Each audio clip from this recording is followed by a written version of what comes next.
Advanced transcription number 32, speed 100 words per minute. Start. Madam, I want to express my views on the motion moved by Shrimati Sushma Swaraj, leader of the opposition, seeking to withdraw the government's decision to allow 51% foreign direct investment in multi-brand retail trade. I rise to oppose this move. In the era of global integration of business, trade and industry, we have no other option but to move along with the world. We know that lakhs of our engineers and doctors are working abroad and bring lot of foreign exchange to our country. Lakhs of people have got employment through outsourcing while living in India. Our automobile industry is flourishing and selling its products abroad. Foreign direct investment in multi-brand retail is not coming without any conditions or restrictions imposed by our government. In the first instance, the foreign company who would like to enter business in India will have to invest $100 million in the country.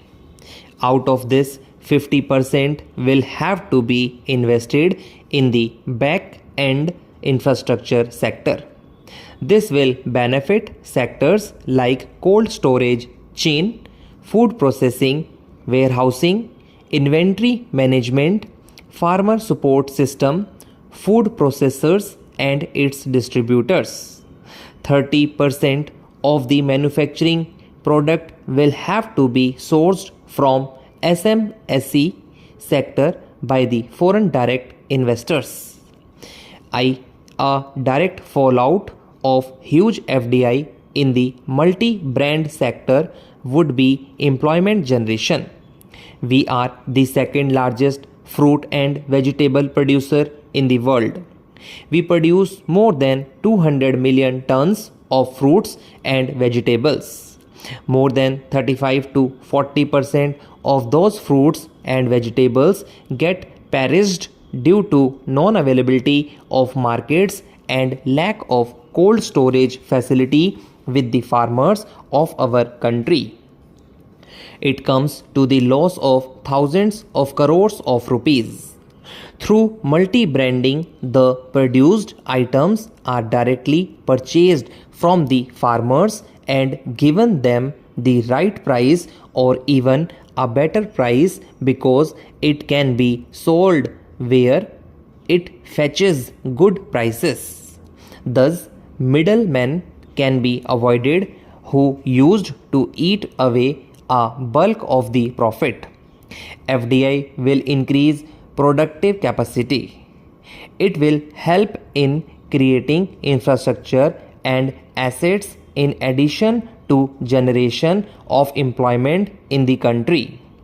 It will lead to technology upgradation and thereby increase business and trade.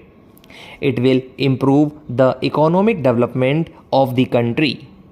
We can witness that how China is progressing in the global market with foreign direct investment.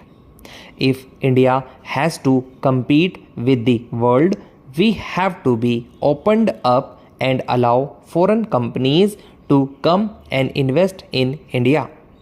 We know that by allowing world brands in our market, it will only improve the quantity, competitiveness, choice for the consumers and thereby employment generation and growth of economy. Above all, FDI is not imposed by central government on any state in the country. State governments are free either to accept or not to accept FDI in their states. With these words, I oppose the motion moved by the Honorable Leader of Opposition. Sir, I would like to put forward my views with regard to FDI in multi-brand retail, and there has been mixed response to this decision. While one side has welcomed this move as it is expected that the FDI would help in bringing supply chain improvement, investment in technology, manpower and skill development, growth in market size, and benefits the government through greater GDP, tax income and so on. The other side has opposed FDI in retail as it brings huge displacement of people employed in unauthorized retail trade and present inability of manufacturing sector to absorb this surplus workforce. There is also fear of these global retailers attaining monopolistic status and harassing both the suppliers and consumers. While these are the broad issues with regard to FDI in retail, my state, Kerala, faces a unique situation. It has a large retail sector and strong service sector economy. With regard to strength of retail chains, no distinction can be made between rural and urban areas. As you know, Kerala is an extended city right from north to south of Kerala, and hence there is no distinction between rural and urban area.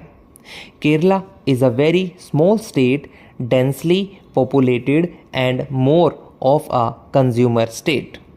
Due to lack of sufficient land availability and environmental hazards, no huge labor intensive manufacturing industries are located in Kerala.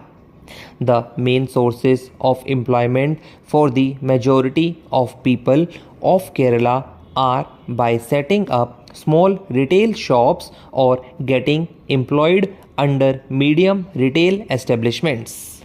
There is a genuine fear among the small traders in the state that the foreign retailers will cripple them and wipe them out. It is a proven fact that in most of the developed countries where the FDI has been allowed in retail sector, the small traders has been edged out. Initially, the foreign retailers pretend to be very consumer friendly and supply goods to the end user at a very low price. Meanwhile, the small retailers will not be able to compete with the giants. Therefore, I think the railways should be responsive to public needs. They should have the public welfare at heart. I am glad to find that non-official agencies are being associated with the railways in a number of ways. There are a number of committees that have been enumerated by the respected railway minister.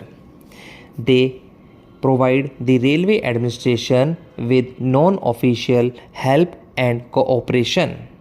I say, sir, that if nationalized industries are to make an appeal to the country, their public utility work must become increasingly clear to the public. Whether from the public point of view the railways contribute more or less to the general revenues should be a matter of less concern than their efficient running. Now, sir, I listened with interest to the speech of my friend in which he catalogued the grievances of railwaymen and suggested various methods in which the administration can be more responsive to the needs of railwaymen. I fully agree and support those recommendations.